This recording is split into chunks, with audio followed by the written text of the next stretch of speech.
समस्त प्रभु प्रेमी भक्तों को जय सिया राम। आज का विषय है कार्तिक मास में तुलसी पूजन का महत्व।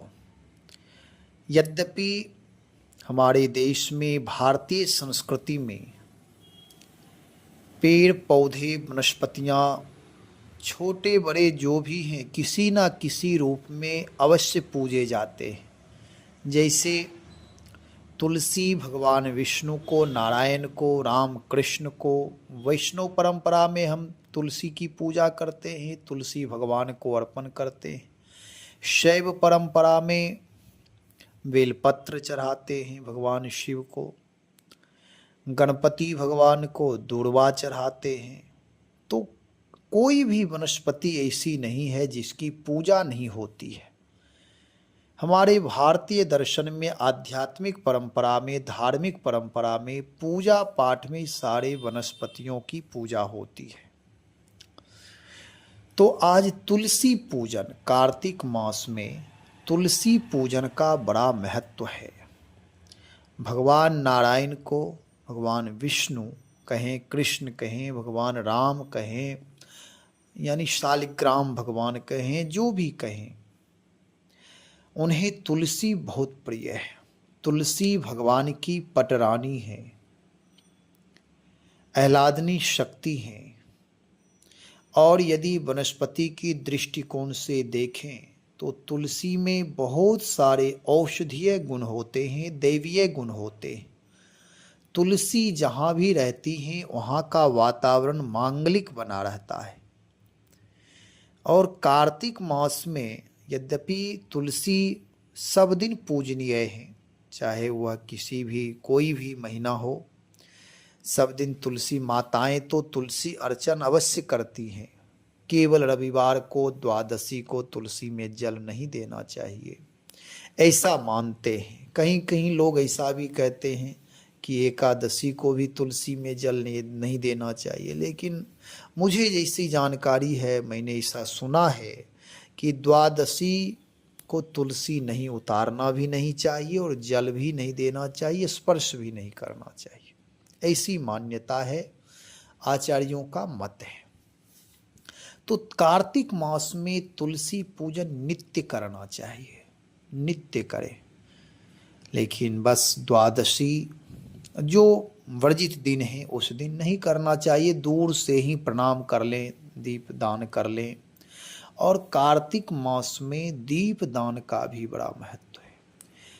यद्यपि हमारी संस्कृति में पूजा पाठ में दीप दान प्रकाश रूप है, तो ये तो प्रत्येक पूजा में, चाहे घर में करें, बाहर करें, मंदिर में करें, देवालय में करें, या किसी भी वनस्पति की पूजा करें, तो दीप दान अवश्य करते हैं, दीप अवश्य दिखाते हैं। प्रकाश स्वरूप है, प्रकाश पुंज है, अंधकार दूर करते हैं दीपक। ऐसे हमारे जीवन का भी प्रतीक यह है कि हमारे जीवन में भी अंधकार, बुराई, दूषण, प्रदूषण दूर हो, हमारा जीवन प्रकाश पुंज बने। तो हम आप कार्तिक मास में दीप दान तुलसी के सन्निकट अवश्य करें। यदि सुबह शाम हो सके तो दोनों टाइम करें, अथवा शाम को करें अथवा सुबह, कोई एक समय अवश्य करें। बड़ा महत्व है तुलसी पूजन का। नित्य जल दें और तुलसी की परिक्रमा करें। तुलसी परिक्रमा का भी बड़ा महत्व है।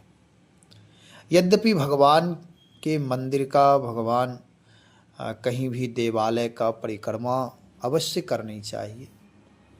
अभी कार्तिक मास में अयोध्या में 14 कोसी परिक्रमा, पंचकोशी परिक्रमा, कहीं कहीं लोग नगर भ्रमण करते, नगर की परिक्रमा करते, शुभ चीज़ों की परिक्रमा की जाती है। बहुत कहीं कहीं गौ माता की परिक्रमा की जाती है, गौ पूजन के दिन, या अथवा कभी भी गौ माता की भी परिक्रमा की जाती है। कहीं कहीं ध्वजा की परिक्रमा की जाती है। जहाँ यज्ञ होते हैं तो यज्ञशाला की परिक्रमा की जाती है। हर मंदिर में परिक्रमा बने होते हैं, क्योंकि यह प्राचीन परंपरा है, आदि परंपरा है, ऋषि परंपरा है। इसलिए परिक्रमा भी बड़ा आवश्यक है।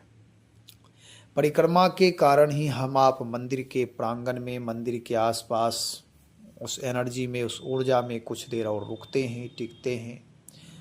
परिक्रमा करने के बाद कुछ देर प्रांगण में बैठते हैं। तो परिक्रमा का भी बड़ा महत्व है। तो तुलसी परिक्रमा भी करें, तुलसी पूजन भी करें, तुलसी दान भी करें, और भगवान विष्णु को, शालिग्राम भगवान को, ठाकुर जी को, राम कृष्ण जिनके जो इष्ट हैं उनको तुलसी अर्पण अवश्य करें। तुलसी के बिना भगवान विष्णु की पूजा नहीं होती, पूर्ण नहीं होते। भले पुष्प हो अथवा ना हो, लेकिन तुलसी अवश्य होनी चाहिए। तो आज इतना ही। कार्तिक मास में तुलसी पूजन करें। पुनः चर्चा हम करेंगे आंवला के ऊपर, तुलसी के ऊपर और कुछ चर्चा करेंगे।